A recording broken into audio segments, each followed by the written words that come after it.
The word elixir is defined as a medicinal or a magical potion intended to basically make things better or cure things. Huh. Maybe that's what my golf ball needs.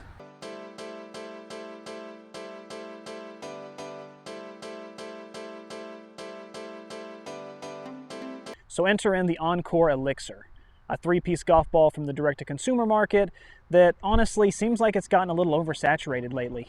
If you watch my channel or you've seen my channel, you know I review a lot of direct-to-consumer balls, and it's getting a lot harder to tell the difference because most of the numbers match up, so it's kind of harder to stand out. So how exactly does Oncore stand out? The Elixr comes in three basic colors: your white cast urethane, your matte green, and even a yellow that has urethane as well. It also has a bunch of limited edition special designs such as the upcoming St. Patrick's Day model. Each of these fits in well with all three models that Oncore offers: a beginner's ball, a professional ball, and one that's designed for amateurs to professionals. The Oncore Elixr has an okay price point at $34.99 a dozen, but when you buy 2 packs, as you can see, you can actually get that price down to $24.99 a dozen, which is actually a pretty good rate considering this type of ball. However, if you've watched my channel, you know I'm a stickler for shipping, and unfortunately you have to buy 5 boxes of this before you can get free shipping, which is a downside. Oncore on their website uses a lot of big words like performance and innovation and technology, which is pretty vague. Those 3 words may be vague, but Oncore honestly has zero issue telling you all about the different technology in their ball. You can scroll through pages and pages of different data and stats and specs. Few companies go to this much detail to try to sell you their ball, but it's actually refreshing. And getting into the looks itself, it's actually designed quite beautifully, and the Oncore logo looks fantastic with a very bold alignment tool on the side that's easy to see when looking down and making your putts. Around the greens it feels very soft, but it springs off the putter unlike many other golf balls I've tested. Sometimes it's a bad thing as it can go too far, but honestly you get used to it pretty quick.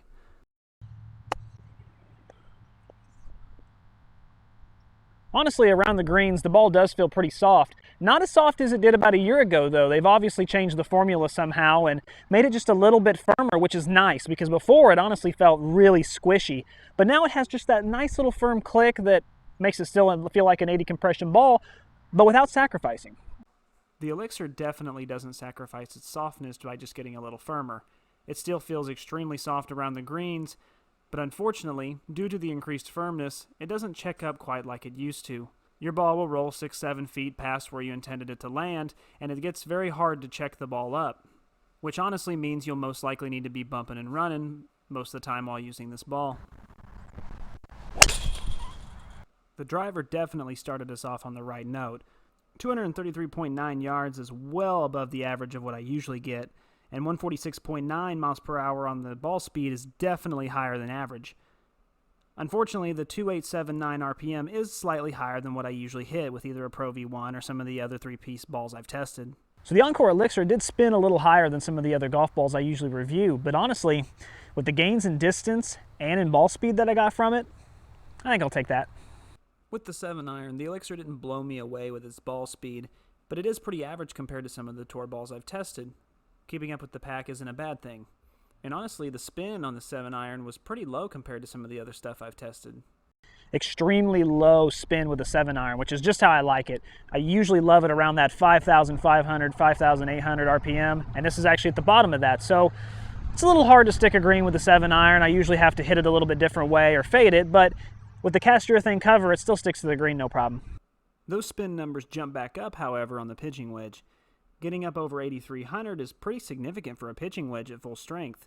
Most of what I test is in the 7 to 8 range, and sometimes I'll get barely above that 8. However, the miles per hour was a little disappointing on the pitching wedge here. I usually get about 92 to 93 and sometimes even 95, so I did lose some distance on my pitching wedge, but it wasn't anything I could really tell on the course. All right, with the pitching wedge here, ball speed was kind of variable. Like if you hit it in the center, you get a big boost in distance and ball speed, but if you kind of miss hit it, it doesn't have a lot of forgiveness, which is fine though, because the 8,300 RPMs honestly can not only stick a green, but back it up a little bit too. So I had a lot of success with that. Unfortunately, the spin doesn't carry over to the sand wedge. For whatever reason, I could not get this ball to spin on the 50-yard pitch, and it averaged an abysmal 6,800, which isn't going to stick a lot of greens, unfortunately. And honestly, this is where really the only ball had a little bit of disappointment. At first I was just wondering if it was the Mevo or if the numbers were wrong. Maybe I was having an off day, but I took it to the course, and honestly on all 50-yard pitches, 60 yards, whether I use the 60 degree, 54 degree, it's hard to get it to stick on a short shot like that. Another very bright spot for the Elixr is the durability test.